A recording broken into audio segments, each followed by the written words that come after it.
प्रभूचा गौरव असो आत्ता आणि सदा सर्वदा. आत्ता आणि सदा सर्वदा प्रभूचा गौरव असो. एखाद्या व्यक्तीने तुम्हाला नकार दिला तर तुम्हाला कसं वाटते? शक्यतो माणसाला चांगलं वाटत नाही. माणसाला अपमान झाल्यासारखं वाटतं. परंतु जेव्हा एखाद्या व्यक्तीने आपल्याला नकार दिलेला असतो तेव्हा त्याच व्यक्तीने दुसरीकडे कुठेतरी होकार दिलेला असावा असा आपण जर विचार केला तर आपण त्या व्यक्तीच्या स्वातंत्र्याचा आदर करू शकतो. परंतु बऱ्याच वेळेला माणसाचा स्वार्थ आड येत असतो आणि म्हणूनच माणसाला वाटत असतं की मी जे काही सांगेन त्याला सर्वांनी होकारच दिला पाहिजे. आजच्या शुभवर्तमानामध्ये बघा, त्या ठिकाणी योहान बाप्तिस्ताला भेटण्यासाठी परुषांपैकी काही माणसं आलेली होती आणि त्यांनी त्याच्या स्वतःच्या प्रतिमेविषयी त्याला प्रश्न विचारला की तुम्ही नक्की कोण आहात? तुम्ही ख्रिस्त आहात का? नाही. तुम्ही तो संदेष्टा आहात का? नाही. तुम्ही एलिया आहात का? नाही. मग तुमच्याविषयी स्वतःविषयी तुमचं काय मत आहे? आणि मग अशा वेळेला योहान बाप्तिस्ताने उत्तर दिलं की अरण्यात ओरडणाऱ्याची वाणी मी आहे. त्याने सुरुवातीला जो नकार दिला त्या नकारामध्ये एक आगळ्या प्रकारचा होकार दडलेला होता की मी ख्रिस्त नाही, कारण मी ख्रिस्ताच्या अगोदर येणारा एलिया संदेष्टा आहे. किंवा मी ख्रिस्त नाही तर मी ख्रिस्ताची पूर्वतयारी करणारा त्याचा अग्रदूत आहे. आणि म्हणूनच त्याने स्वतःसाठी प्रतिमा वापरली, अरण्यात ओरडणाऱ्याची वाणी.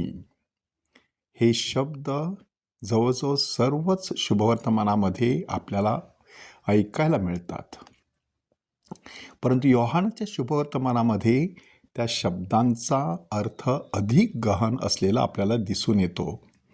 कारण योहानाच्या शुभवर्तमानामध्ये प्रभू येशू ख्रिस्तासाठी शब्द हे रूपक वापरण्यात आलेलं आहे की प्रारंभी शब्द होता, शब्द देवासह होता आणि शब्द देव होता. शब्द देह झाला आणि त्याने आमच्यामध्ये वस्ती केली. अशा प्रकारे प्रभू येशू ख्रिस्ताची ओळख करून देण्यात आलेली आहे. आणि योहान बाप्तिस्ताची ओळख अरण्यात ओरडणाऱ्याची वाणी. वाणी आणि शब्द ह्यांच्यामध्ये एक नातं असतं. वाणीवरून शब्द ऐकू येत असतो, परंतु वाणीपेक्षा शब्द महत्त्वाचा असतो. वाणी ही शब्दाची सेविका असते, वाहक असते. छोट्या बालकाची वाणी आपण ऐकतो, परंतु त्याचं बरळणं आपल्याला समजत नाही. म्हाताऱ्या माणसाच्या तोंडातले दात पडल्यानंतर देखील ते काहीतरी सांगू इच्छितात, परंतु वाणी जरी स्पष्ट असली तरी उच्चार किंवा शब्द स्पष्ट नसतो. म्हणून आपल्या मनाचा गोंधळ होण्याची शक्यता असते. ह्यावरून शब्द किती महत्त्वाचा आहे हे आपल्या लक्षात आलेलं असेलच. प्रभू येशू ख्रिस्त शब्द आहे, योहान त्याची वाणी आहे. योहानासाठी असंच रूपक अगोदर देखील वापरण्यात आलेली आहे आणि ते रूपक आहे प्रकाशाविषयी साक्ष देणारा मनुष्य. की देवाने पाठवलेला एक मनुष्य होता, त्याचं नाव योहान. तो प्रकाश नव्हता, तो त्या प्रकाशाविषयी साक्ष देण्यासाठी आला होता. म्हणजे हा योहान बाप्तिस्ताच्या प्रतिमेविषयी सुरुवातीला नकारात्मक विधानं जरी आपल्याला ऐकायला मिळाली तरी खऱ्या अर्थाने त्याच्यामध्ये एक सकारात्मक होकार दडलेला आहे. त्याच्याही पलीकडे जाऊन योहान आपली प्रतिमा अधिक ठळक करतो. परुषांच्या कडून आलेल्या लोकांनी योहानाला विचारलं की तुम्ही ख्रिस्त नाहीत, तुम्ही एलिया नाहीत, तुम्ही तो संदेष्टा नाहीत, मग तुम्ही बाप्तिस्मा का करता? आणि आपला बाप्तिस्मा आणि येशूचा बाप्तिस्मा ह्याच्यामध्ये केवढं जमीन आसमानाचं अंतर आहे हे योहान बाप्तिस्ताने त्यांना स्पष्ट करून सांगितलं की मी तुमचा बाप्तिस्मा पाण्याने करत आहे, परंतु तो तुमचा बाप्तिस्मा पवित्र आत्म्याने आणि अग्नीने करणार आहे. की जो माझ्या मागून येत आहे तो माझ्यापेक्षाही श्रेष्ठ आहे, कारण तो माझ्या पूर्वी होता. हे सर्व ऐकत असताना एक महत्त्वाचं चिंतन आपण स्वतः करायचं आहे की आपलं स्वतःविषयीचं मत नक्की काय आहे.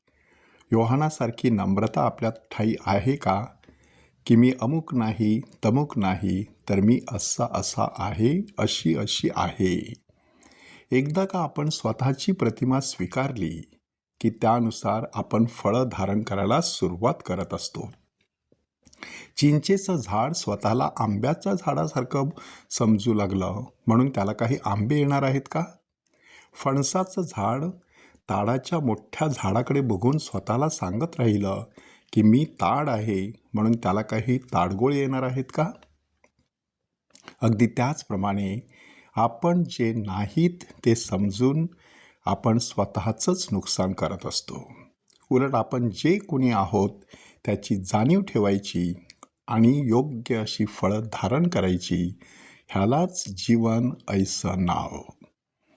प्रभूचा गौरव असो, आत्ता आणि सदा सर्वदा.